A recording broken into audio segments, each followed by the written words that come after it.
Betapa sederhana sebuah cerita dikala Nabi Yusuf di masa muda bermimpi melihat bulan dan matahari 11 bintang sujud kepada beliau. Anugerah Allah Ta'ala, gambaran dan isyarat bahwa Nabi Yusuf akan mendapat kemuliaan dunia dan akhirat.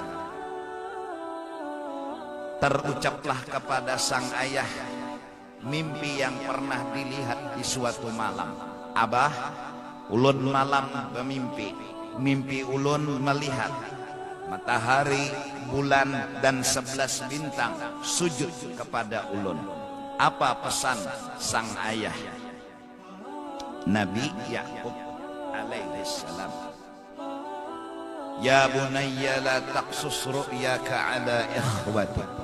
Wahai anakku sayang, kau hendaklah jangan berkesah-kesah tentang mimpimu ini, apalagi kepada saudara-saudaramu. Fayakidu laka kaida. Inya akan berbuat nang kada baik kena lawannya. Semakin hari semakin tumbuh dewasa Nabi Yusuf. Nabi Yakub seorang nabi dan rasul yang telah melihat siapa Nabi Yusuf. Allah menyuruh Nabi Yakub menyayangi Nabi Yusuf, bukan karena nafsu beliau, bukan karena kepentingan pribadi beliau, tapi perintah dari Allah, jaga Yusuf. Kau jaga Yusuf, terjaga seluruh anak. Kau pelihara Yusuf, terjaga semuanya. Ini barang antik. Namun sang anak yang lain, saudara-saudara Yusuf, kada mengerti akan cara Nabi Yakub yang sebenarnya ingin menyelamatkan semuanya, termasuk seluruh dingsanak Nabi Yusuf. Hiri dengki pun timbul. Ini salah nilai. Dipadahkan Abah berpilih kasih, dipadahkan Abah membeda-bedakan. Terjadilah rapat besar menghasilkan putusan karena hiri, karena dengki, yang ada hanya kebencian. Uqtulu Yusuf awitrahuhu Allah yakhlu lakum wajhu abikum. Jersikong nang sudah terlalu benci lawan Nabi Yusuf, bunuh Yusuf. Jernang sikong, jangan kita masukkan ke dalam sumur dan hasilnya toh mati juga. Hasilnya toh kededa jua lagi dalam rumah kita. Abah kada melihat, mama kada melihat.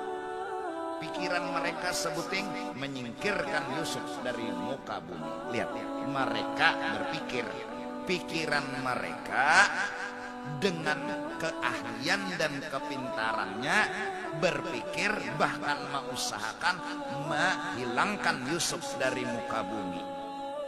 Siapa yang sanggup melawan takdir?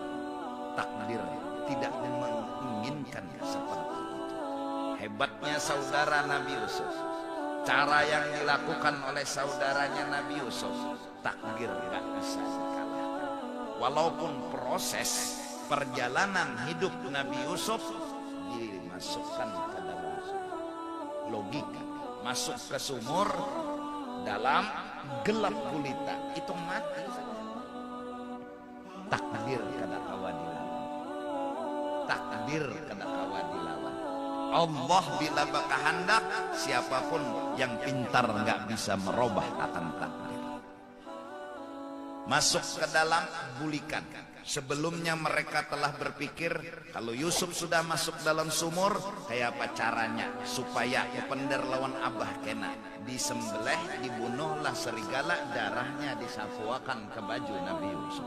Artinya Yusuf tanpa baju masuk sumur. Sudah gelap, kadada hawa udara dingin. Hitungan kok mati itu loh. Hitungan mati bisa ya. Maka sumurnya ini jarang kelaluan murang pulang. Hitung mati.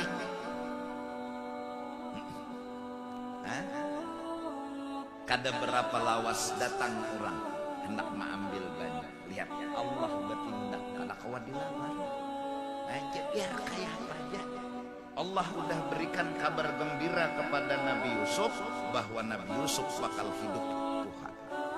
Nabi Yusuf panjang umur. Kenapa? Akan terjadi bulan, matahari, 11 bintang sujud kepada Nabi Yusuf.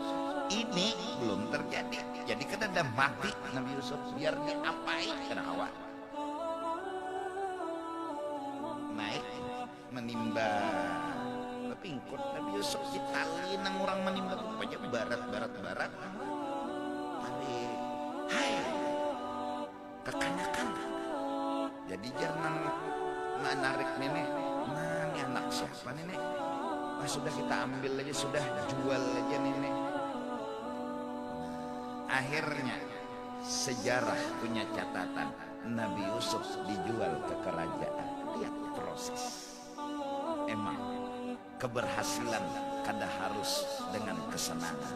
Memang keberhasilan harus dengan perjuangan dan pengorbanan. Ada. Memang harus berjuang, memang harus sakit dulu. Kadang-kala kita memilih nyaman hidup. Dijual dengan harga yang murah, benar kada berharga. Tuhan sudah melajari Nabi Yusuf, awakmu, badanmu kada berharga, hai Yusuf. Kau dijual dengan harga yang murah. Nah, Allah menimbulkan cinta di hati raja lawan nang bini.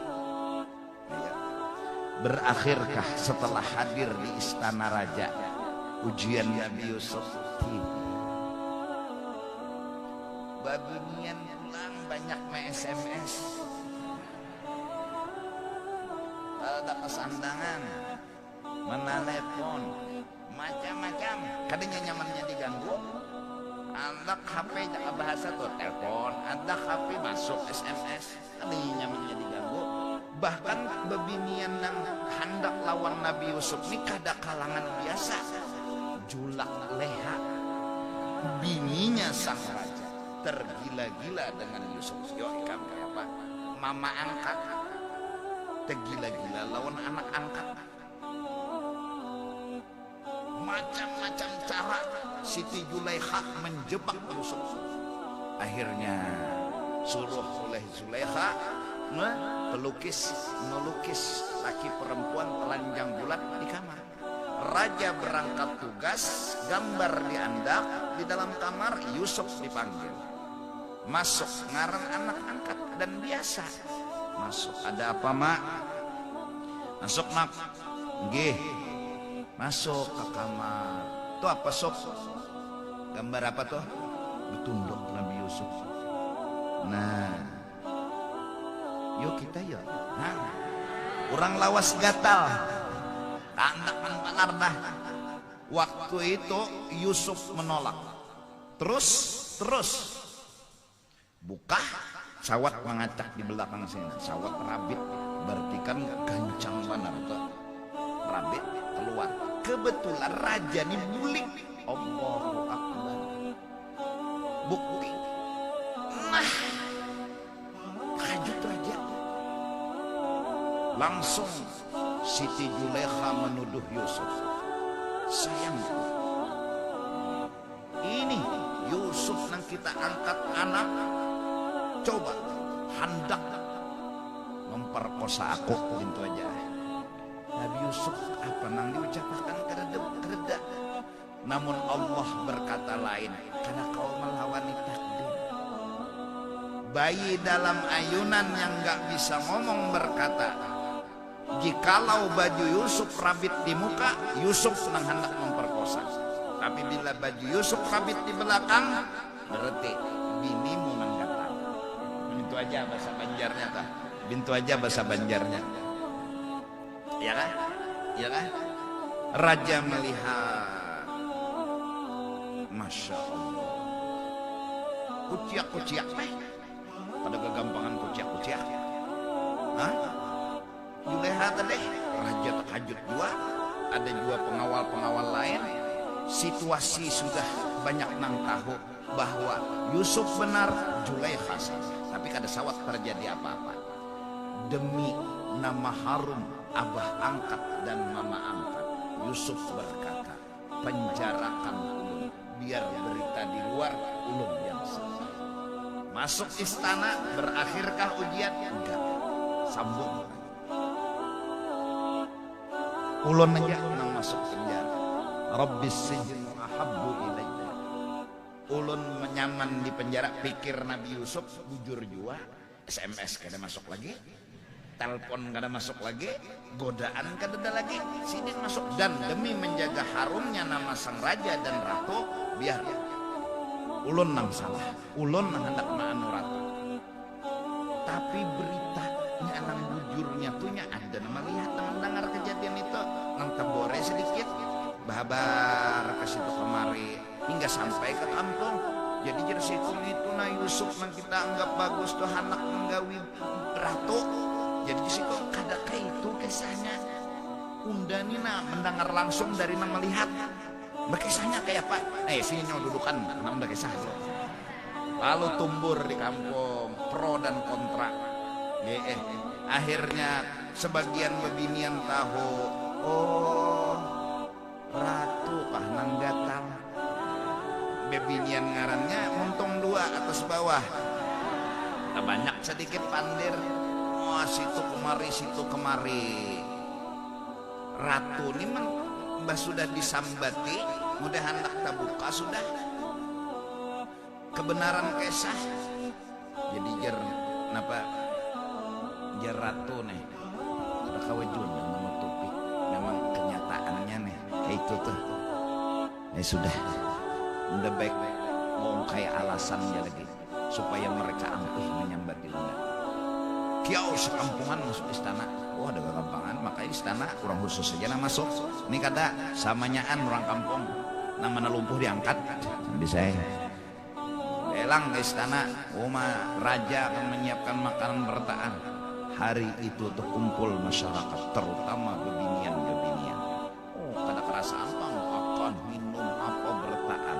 Siti Juleha telah punya rencana menghias Nabi Yusuf dalam penjara, menyuruh keluar agar berjalan di muka. Mereka perempuan semua berkata, mahadha basyara in hadha malakun kirim. Ini lain manusia, ini malaikat. Puas tidur jar bebinian.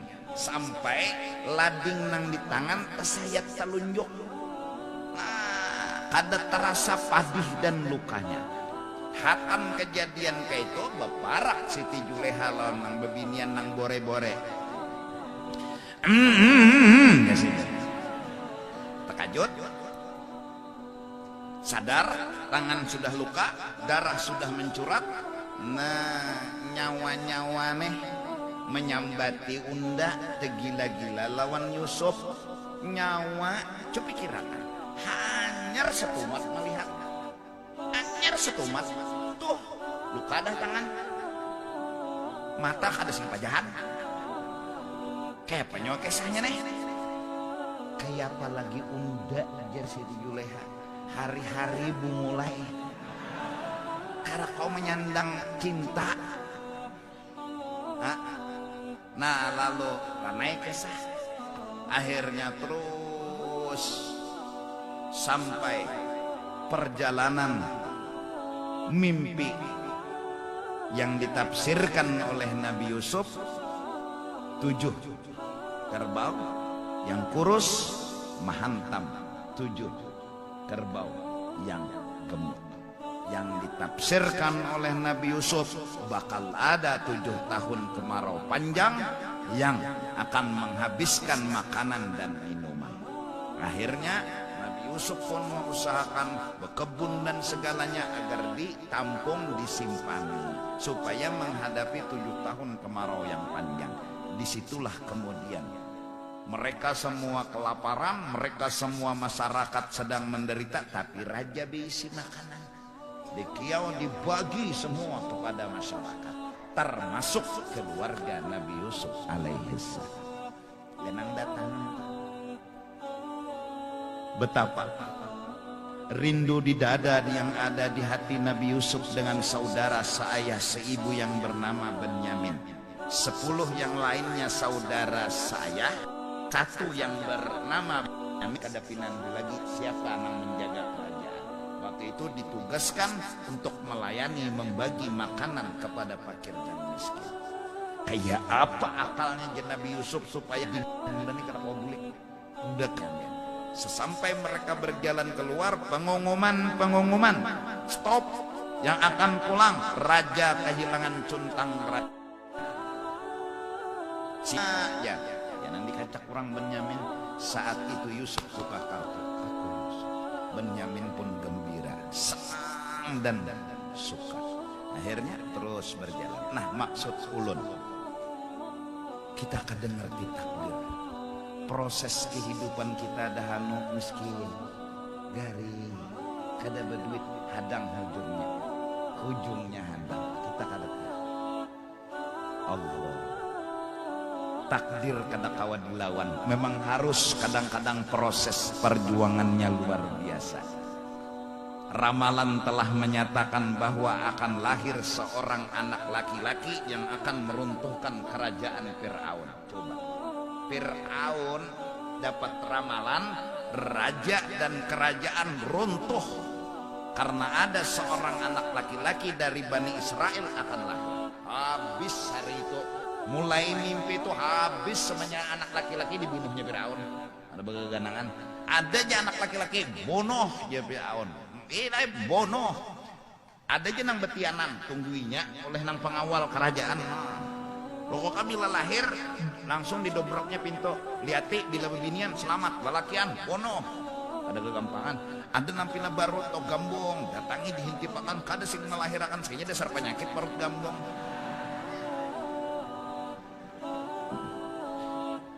Allahu Akbar.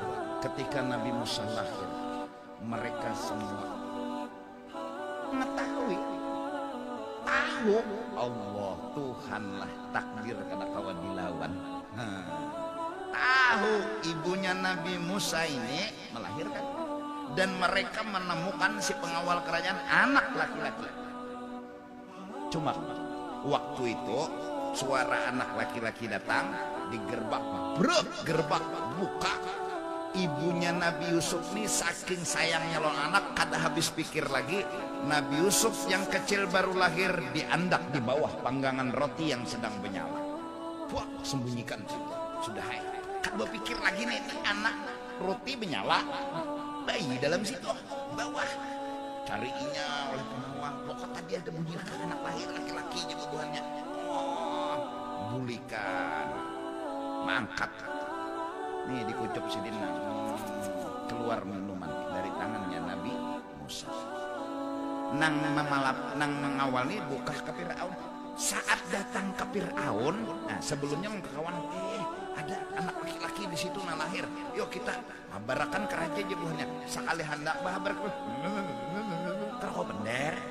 Bila kakawan, hawa apa bener? Bila ke Fir'aun, kenapa bener? Ya nanti bunuh Fir'aun, bungol nih Fir'aun mau lolonda. Takdir kada kawa dilawan. Kada kawa. Takdir kada kawa dilawan. Sampai akhirnya Allah beri ilham kepada sang ibu, larutakan anakmu.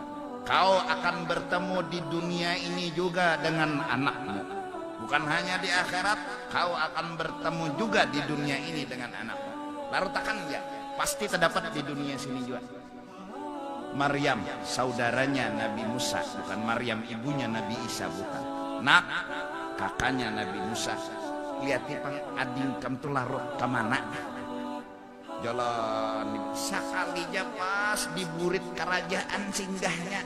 Oh, tegangnya. Jangan kakak mati juga sudah hading gini.